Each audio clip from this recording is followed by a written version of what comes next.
이번에 지진이 났던 그 시리아 북동부 지역은 알고 보니까 안티키아라고 하는 지역이 있는데 그 지역인 시리아 안디옥, 처음 사도행전에 보면 바울과 바나바를 최초로 선교소로 파송한 시리아 안디옥 교회가 있었던 지역이기도 합니다. 그것도 많은 피해가 있어서 참 안타깝기도 합니다.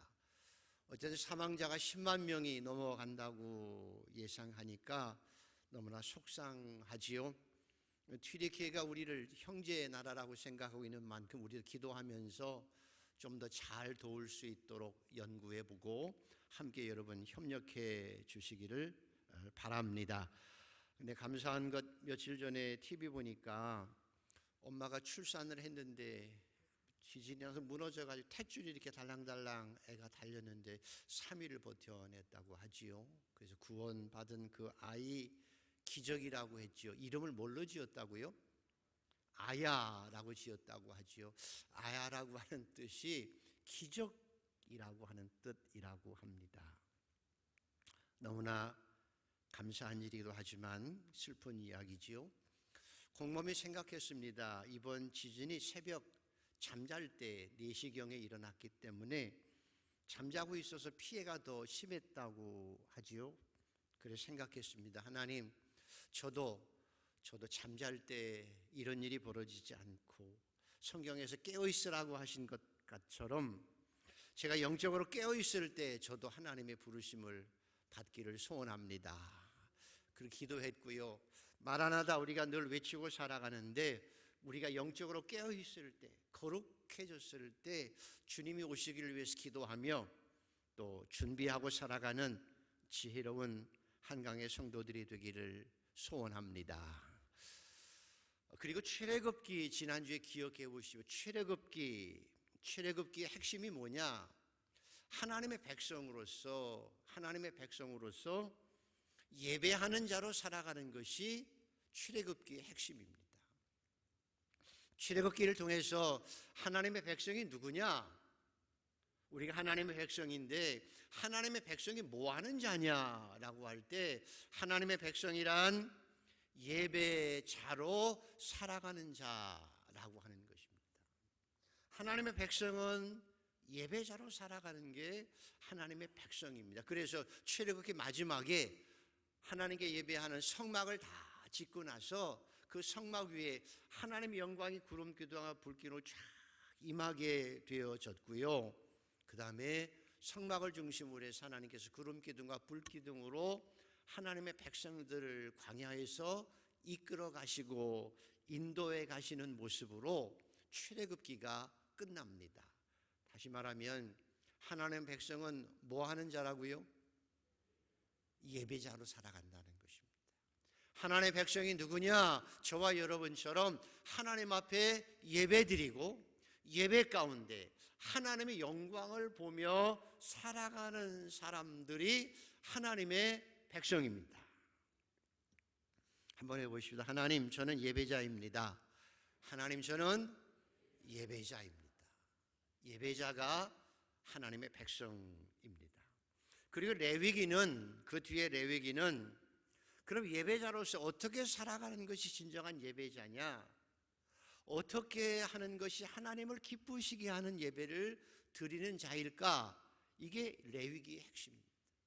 하나님의 백성으로서 어떻게 하면 하나님이 기뻐하시는 예배를 드리며 살아가는 진정한 예배자가 될까?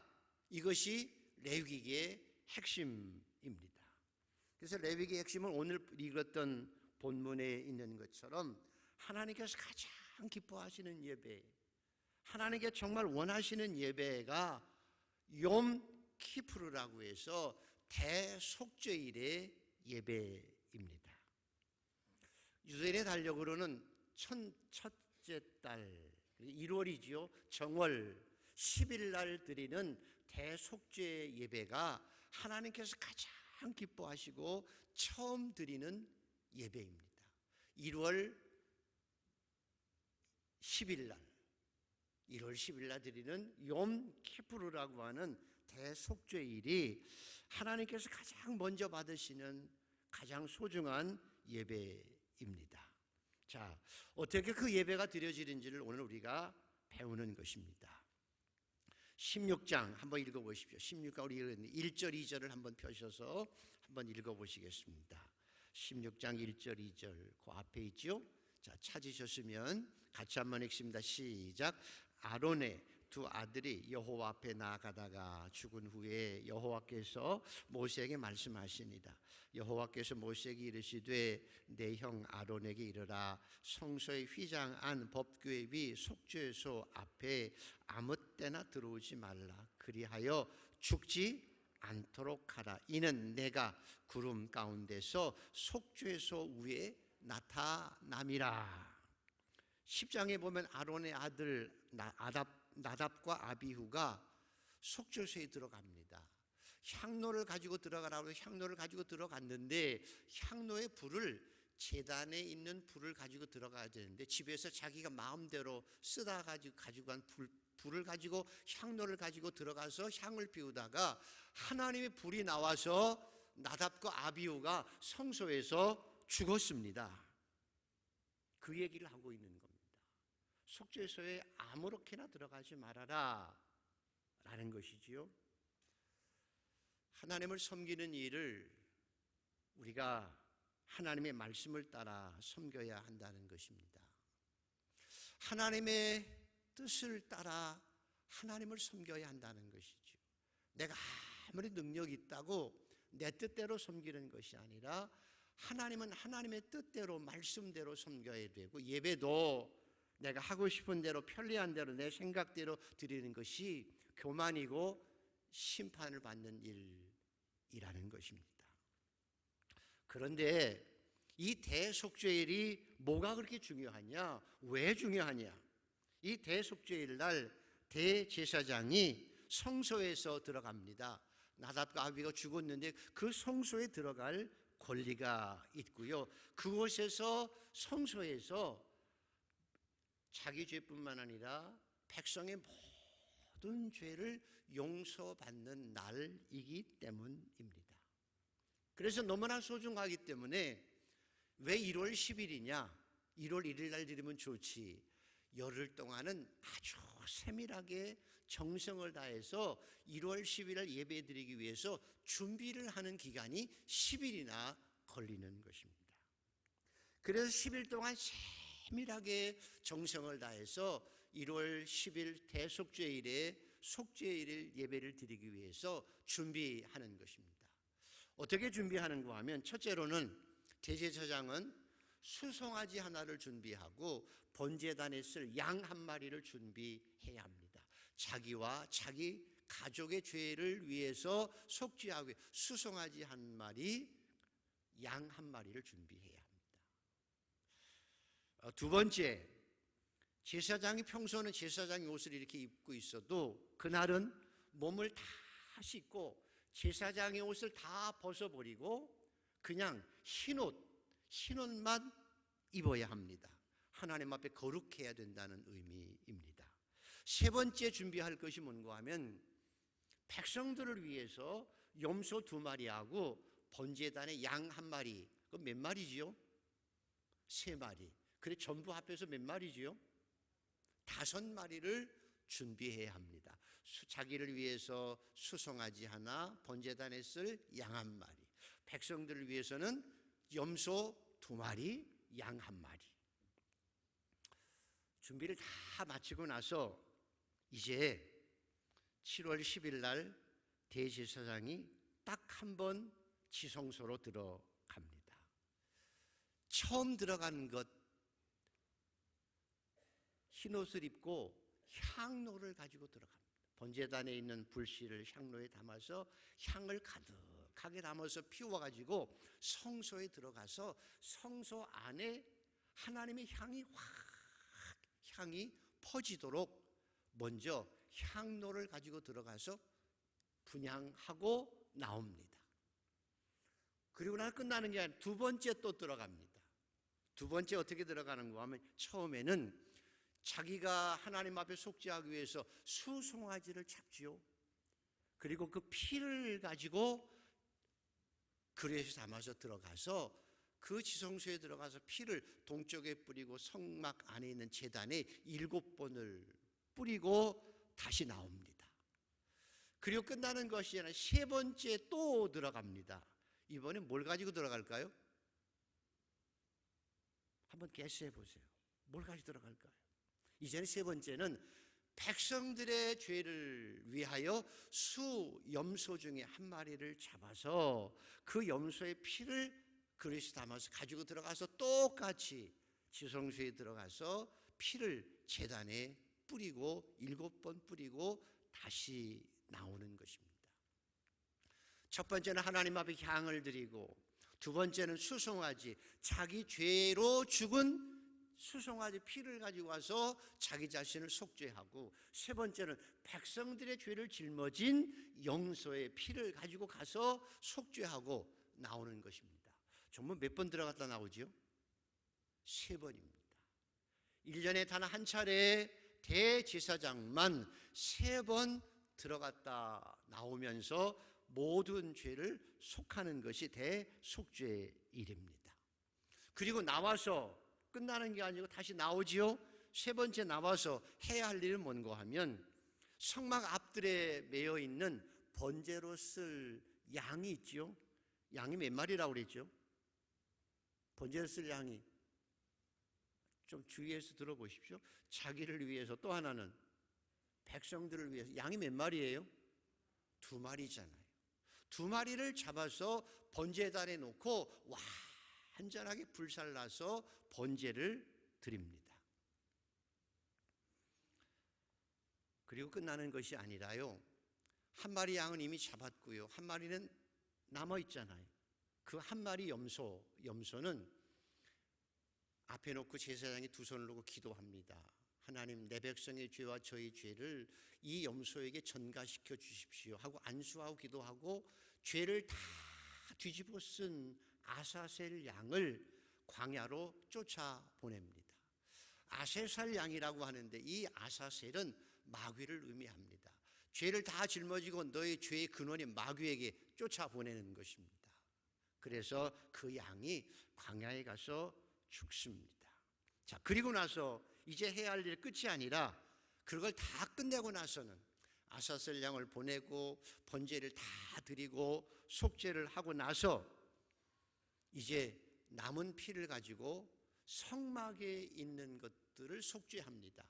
번제단에도 뿌리고 성막에도 뿌려서 성막 안을 다 속죄합니다. 그리고 나서 이제는 제사장의 옷을 갈아입고 났으니까 이제는 제사장의 옷을 입고, 그 성막 안에 남아있는 게 뭐가 남아있을까요? 이게 무슨 수수께끼 하는 것도 아니고. 자, 성막 안에 지금 남아있는 게 있어요. 뭐가 남아있죠? 자, 성막 안에 남아있는 건 이미 잡은 수송아지 남아있죠. 피만 가지고 성소 안에 들어갔으니까. 또 하나 뭐가 남아있죠? 수 염소가 남아있잖아요. 시체가 남아있잖아요. 시체가 남아있죠. 그 시체가 남아있는 그 시체를 다 가지고 이제 성문 성막 밖으로 나가서, 요즘 뭐라 불태우는 곳이 있는데 그곳에서 다시금 그 수 송아지와 수 염소를 일일이 각을 떠서 다 재로 만들 재가 될 만큼 다 태워서 드립니다. 심지어는 그가 죽으면서 배설한 똥같이 다 가지고 밖에 나가서 그 똥까지 다 태워버리고 맙니다. 그래서 대속죄일이 끝나게 되어지는데요, 이스라엘 백성들은 대제사장이 그걸 행하기까지 아침부터 저녁까지 다 같이 지켜보면서, 서서 지켜보면서 뭘 할까요? 뭘 할까요? 하루 종일 서서 양이 죽는 것을 보면서 마음이 괴롭지요. 내가 죽을 걸 양이 대신 죽는 거잖아요. 내가 죽을 것 대신 수 염소가 죽잖아요. 수 염소가 아세스에게로 죄를 뒤집으시고 가잖아요. 그것을 늘 보면서, 또 제사장이 피를 뿌리고, 사실 송아지 피 얼마나 많이 나올까요? 수 염소 피 얼마나 많이 나올까요? 그 피를 성막 안에 다 제단에 뿌렸을 때 얼마나 피가 흥건하게 성막 안에 있겠어요. 그것을 다 보면서 자기의 죄를 회개하고 있는 모습들이 백성들의 모습이고요. 그래서 속죄일이 끝나면 백성들의 죄와 제사장의 죄와 그리고 성막에 혹시나 있을 수 있었던 모든 죄악을 다 속죄받는 날이 바로 대속죄일이었습니다. 하나님께서 이것은 너희의 영원한 규례라 꼭 행하라고 하는 이유는 뭔고 하면 인간의 죄는 잊어버린다고 없어지는 것이 아니고 꼭 죄를 용서받아야 되기 때문입니다. 모든 사람이 죄를 지었음에 하나님의 영광이 이르지 못하기 때문에 그나마 하나님의 백성으로서 그렇게 힘든 일이지만 하나님 앞에 제사를 통해서 속죄일을 통해서 용서받을 수 있는 기회가 있다는 것이 얼마나 큰 은혜인지를 깨닫고 용서받은 기쁨을 가지고 집으로 돌아가서 1년을 살아가는 것입니다. 여기서 꼭 기억해야 될 것은 대속죄일의 속죄는 우리가 1년 동안 지내면서 모르고 지은 죄가 있어요. 그냥 지나친 죄들이 있다는 거예요. 그런 죄를 다 속죄받는 것입니다. 그러나 내가 개인적으로 알고 지은 죄가 있습니다. 그 알고 지은 죄들은 이것과는 별 다르게 양이나 소를 잡아서 심지어 비둘기를 잡아서라도 피를 흘려서 하나님 앞에 속죄제를 드려야 했습니다. 얼마나 힘든 일인지 모릅니다. 근데 더 중요한 것은 반드시 기억해야 될 일은 고의적인 죄는 속죄 제물로 사함받지 못합니다. 고의적인 죄는 사함받지 못한다는 거죠. 내가 일부러 지은 죄입니다. 계획적으로 고의적으로 지은 죄는 사함받지 못하고 대신 반드시 심판을 받습니다. 이는 이로 눈은 눈으로 하나님께서 심판을 받게 하십니다. 심지어는 내가 남의 물건을 훔치거나 잘못했은 죄는 심지어는 5분의 1을 더해서 갚아야 합니다. 이것이 고의적으로 지은 죄들이었습니다.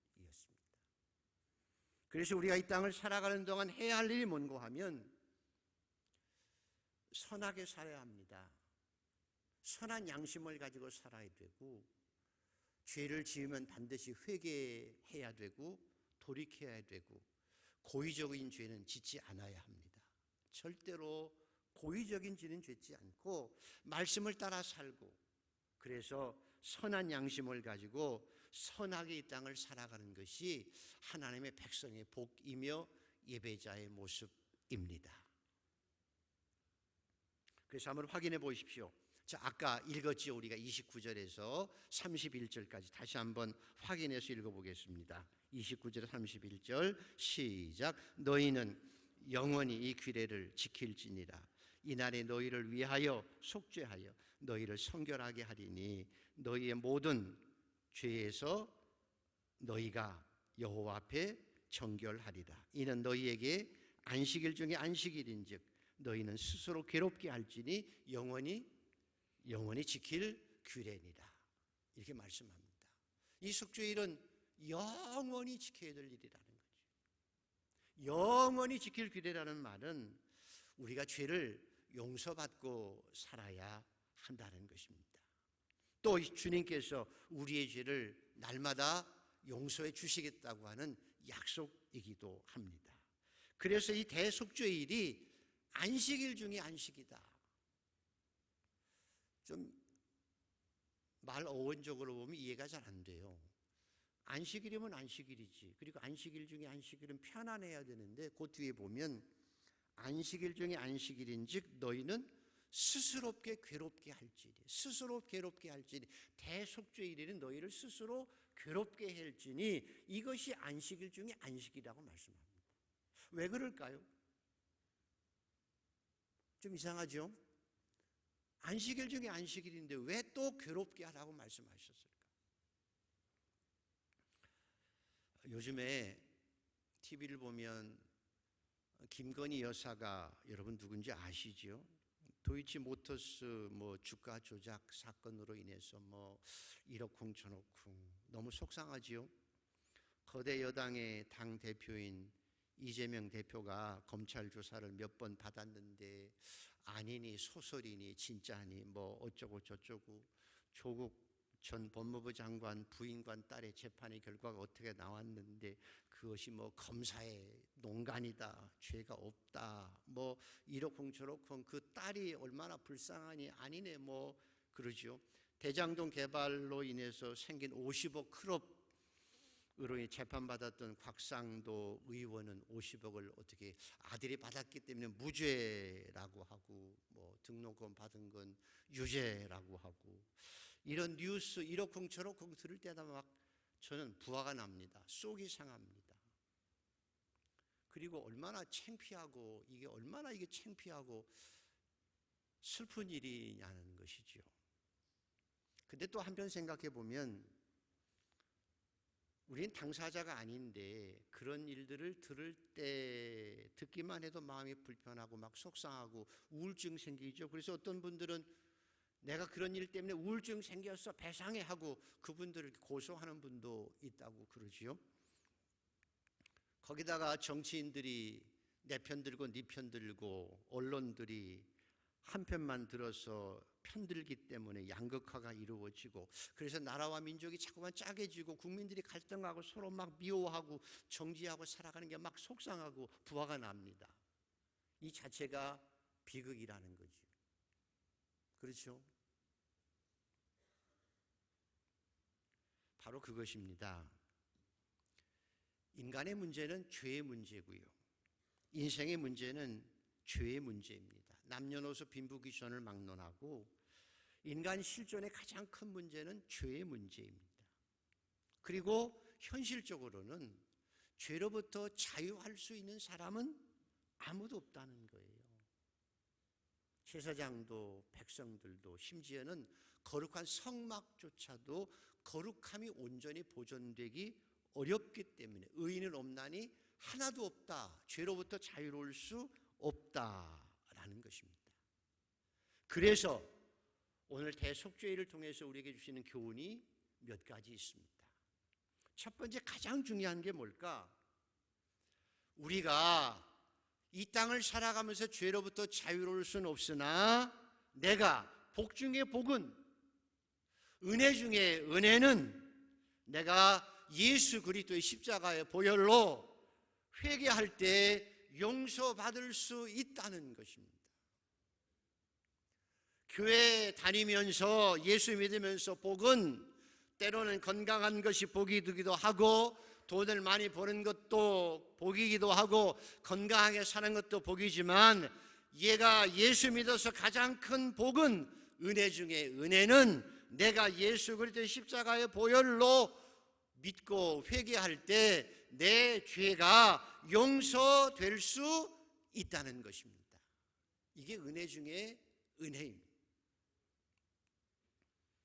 다윗이 하나님 앞에 칭찬받고 마음에 드는 자였지만 죄를 졌습니다. 나단 선지자가 와서 당신이 죄인이요 라고 책망했을 때 맞아요, 내가 죄인입니다 라고 깨닫고 나서 회개하기 시작합니다. 내가 토설치 아니할 때 내가 종일 신음함으로 내 뼈가 쇠하였나이다. 주님께서 나를 주하여로 누르오니 내 진액이 화하여 여름가물에 마름같이 되었나이다. 하나님, 내 속에 정한 마음을 창조하시고 내 안에 정직한 영을 창조하여 주옵소서. 나를 주 앞에 쫓아다니시고 주의 성령을 내게서 거두지 마소서라고 기도한 것처럼 회개하는 게 은총이라는 것입니다. 더 큰 은총은 회개하고 용서받은 기쁨을 누리는 것이 가장 큰 은혜입니다. 그런데 여러분이 지금 경험하듯이 내가 그냥 죄를 깨닫는 것이 쉽게 깨닫느냐는 것이죠. 내가 죄를 깨달았을 때 정말 진정으로 언제든지 회개할 수 있느냐는 것이죠. 안 됩니다. 제가 이렇게 아무리 설교를 해도 깨달아지지 않습니다. 내가 무슨 죄를 졌다고. 그리고요, 깨달아진다고 해도 내가 다윗처럼 가슴을 치며 이 죄 때문에 회개하느냐? 그렇지도 않습니다. 그냥 넘어갈 수도 있습니다. 그래서 회개는 은혜예요. 하나님의 축복이에요. 사실은 회개가요, 내가 하고 싶다고 해서 하는 것이 아니고 성령께서 도와주셔야 회개할 수 있습니다. 성령께서 오셔서 죄에 대해서, 의에 대해서, 심판에 깨닫게 해줄 때 내가 깨달을 수 있고요, 성령께서 간구함으로 말할 수 없는 탄식으로 나를 위해 기도할 때 내가 비로소 주여 회개할 수 있기 때문입니다. 그래서 성령 안에서 죄 용서함을 받고 의와 평강과 희락을 누리고 살아가는 것이 복 중에 복이고 은혜 중에 은혜입니다. 그래서 우리가 늘 찬양하잖아요. 내 영혼이 은총 입어 중한 죄짐 벗고 보니 슬픔 많은 이 세상도 천국으로 가도다. 할렐루야, 찬양하세요. 내 모든 죄 사함 받고 주 예수와 동행하니 그 어디나 하나님의 나라라고 한 것처럼 진정한 안식은, 안식 중에 안식은 나를 괴롭게 함으로 나 자신이 성령과 함께 회개하고 죄를 용서받을 때만 안식 중에 진정한 안식을 누릴 수 있습니다. 우리를 깨끗게 한 피는 무궁한 생명의 물일세. 생명을 구원을 받은 자 하나님 찬양을 합시다. 그래서 여러분, 오늘도 기도할 제목이 뭔고 하면, 소원이 뭔고 하면, 하나님 저에게 회개하는 영을 허락하여 주옵소서. 왜요? 사울 왕은 범죄하고 사무엘이 죄가 무엇인지를 알려주었을 때 깨달았지만, 그리고 뉘우치긴 했지만 회개하고 돌아서지 못해서 결국 인생을 슬프게 살다가 자기도 망하고 자식들도 망한 거예요. 이스라엘 왕으로 살았다니까요. 30년 이상을 이스라엘 왕으로 살았습니다. 그런데도 깨닫긴 했어도 회개하지 못하고 돌이키지 못해서 결국 망하게 되고, 그 좋은 아들 요나단까지 망하게 만드는 일, 이스라엘 왕으로 살았으면서도, 예배드리고 살았으면서도 진정으로 회개하지 못해서 망하게 된 거고요. 가룟 유다도 얼마나 주님의 말씀을, 주옥 같은 말씀을 들었겠어요. 주님을 따라다녔습니다. 3년 동안 회개를 담당했어요. 재정을 담당했어요. 그런데도 그가 진정으로 회개하지 못해서 주님을 배신하고 망하게 되어진 이유는 진정한 회개가 없었기 때문이고, 그래서 안식 중에 안식을 누리지 못했기 때문입니다. 오늘 저와 여러분이 기도할 제목은, 하나님 저에게 회개하는 영을 허락하여 주옵소서. 뉘우치지만 않고 회개하게 하여 주옵소서. 회개하고 돌아서게 하여 주옵소서. 그리고 성령 안에서 의와 평강과 희락을 누리며 참된 안식 중에 안식을 누리고 살아가는 성도가 되게 하여 주시옵소서. 오늘 이 은혜가 여러분에게 이루어지기를 축원합니다. 하나님, 나에게 이 은혜가 있게 하여 주시옵소서. 두 번째 주시는 교훈은, 여기 보면 나도 죄인인 것처럼 다른 사람도 죄인이에요. 모든 사람이 죄를 범하였기에 하나님의 영광 이루지 못하지요. 그래서 나도 부족한 것처럼 다른 사람에게 너무 완벽한 기대를 하는 것도 성경적이 아닙니다. 저 사람 완벽한 사람이다, 아니에요. 완벽해야 된다, 그것도 아니에요. 모두가 다 죄인일 수 있음을 인정해야 합니다. 우리 모두는 다 하나님 앞에 도토리 키재기처럼 죄인일 수밖에 없기 때문에, 또 내가 다른 사람을 보는 눈이 내 선입견과 편견 때문에 삐뚤어지게 볼 수밖에 없기 때문에, 그래서 예수님께서 교훈하시지요. 자기 스스로가 늘 의롭다고 생각하는 바리새인이 성전에 와서 기도합니다. 손들고 하나님 제가 11조 했습니다. 하나님 제가 봉사했습니다. 하나님 제가 금식도 했습니다. 하나님 감사합니다. 그래서요 저 세리 같지 않음을 감사합니다. 스스로 의로운 것 같지만 예수님 보기에는 그 안에 회칠한 무덤이 죄가 그 안에 있었던 거예요. 심지어 자기는 스스로 완벽하다고 생각하고 남을 비난하고 정죄하는 그 자체가 죄악이고 지옥이라고 말씀하고 계시는 것입니다.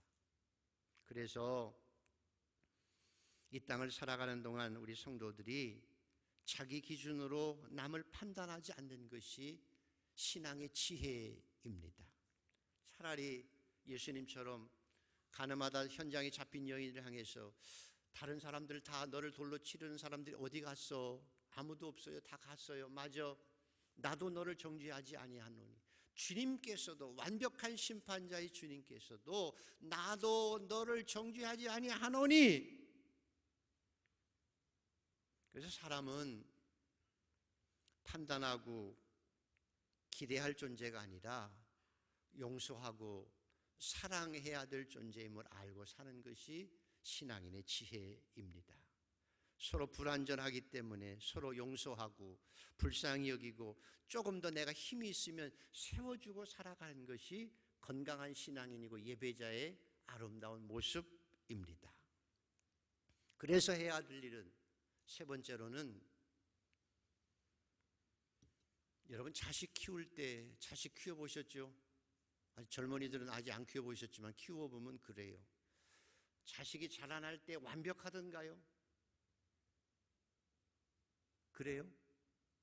전혀 아니지요. 말썽만 피우지요. 그래도 부모가 맨날 잘못했다마다 너희가 잘못이야, 고쳐. 이것도 잘못이야. 그럼 애가 주눅들어 기죽어서 죽어요. 사람답게 살지 못해요.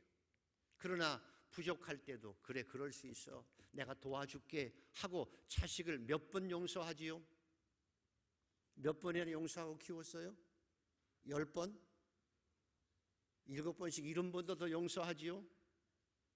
그래서 자식이 부모 앞에서 힘내고 어깨 펴고 살아가듯이, 우리가 주님의 용서를 받고 살아가듯이, 주님의 용서받고 기표고 살아가듯이 우리도 남을 용서하고 살아가는 것이 예배자의 모습입니다.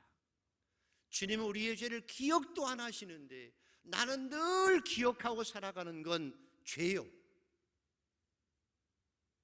내가 용서받았기에 용서하고 살아야 되는 것입니다. 이왕이면 도와주고 살아가는 것입니다. 그리고 부족함이 있으면 도와주고 그를 위해서 중보기도 하고 살아가는 것이 진정한 예배자의 모습, 죄 용서받은 자의 모습입니다. 그러나 그것으로 끝나지 않습니다. 예배자가 하나 더 해야 될 일은, 그럼에도 불구하고 일제감경지에 보면 일제강점기 때 교회가 신사참배가 우상숭배가 아니라고 결정했어요. 교회가 결정한 거예요. 교단이 결정한 거예요. 그런데 몇몇 분들은, 주기철 목사님 같은 분은 내가 하나님의 말씀에 보니까 그건 우상숭배예요. 교회가 교단이 우상숭배가 아니라고 그래도 내가 하나님 말씀 보니까 그건 우상숭배예요. 권력에 의해서, 힘에 의해서 그렇게 결정했더라도 그건 잘못된 거고 하나님의 말씀에서는 우상숭배예요. 나는 목숨 걸고 신사참배하지 않겠습니다 하고 목숨 걸고 신사참배를 반대하다가 감옥에서 돌아가신 주기철 목사님처럼,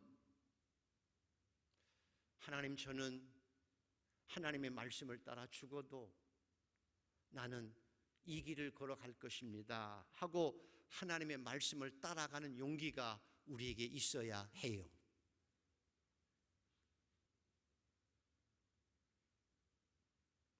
소돔과 고모라가 멸망받을 수밖에 없으나 소망이 있었던 것은 의인 10명만 있으면 되는 것처럼 하나님, 제가 이 땅을 살아가면서 이렇든 저렇든 어떤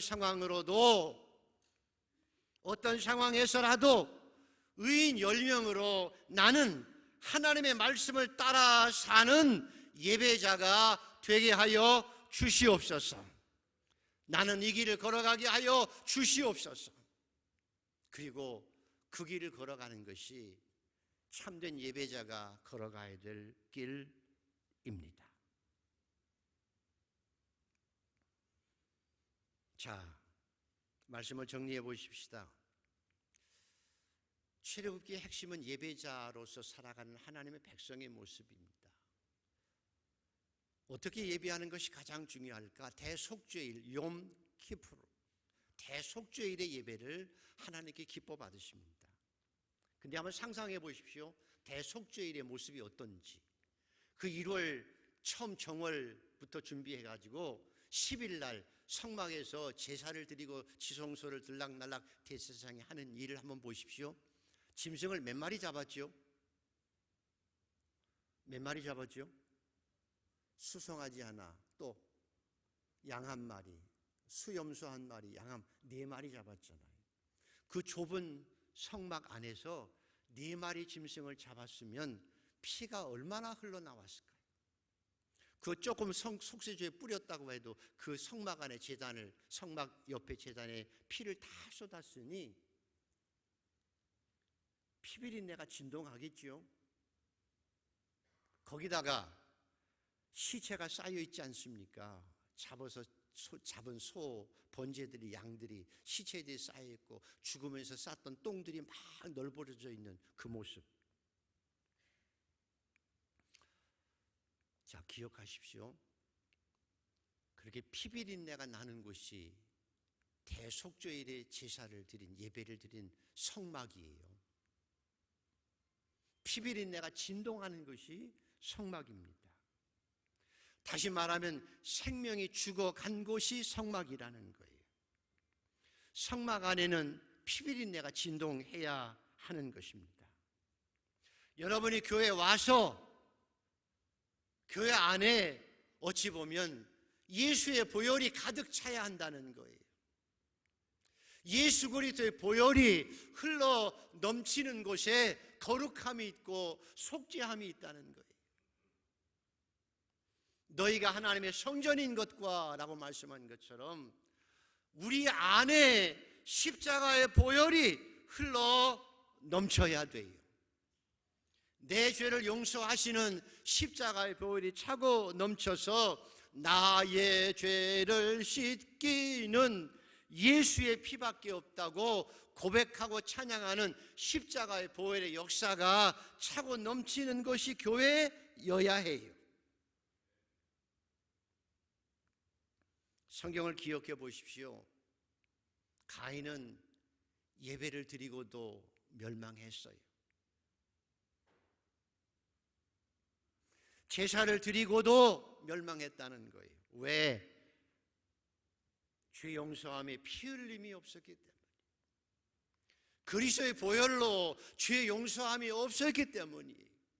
거룩함이 아니기 때문이에요.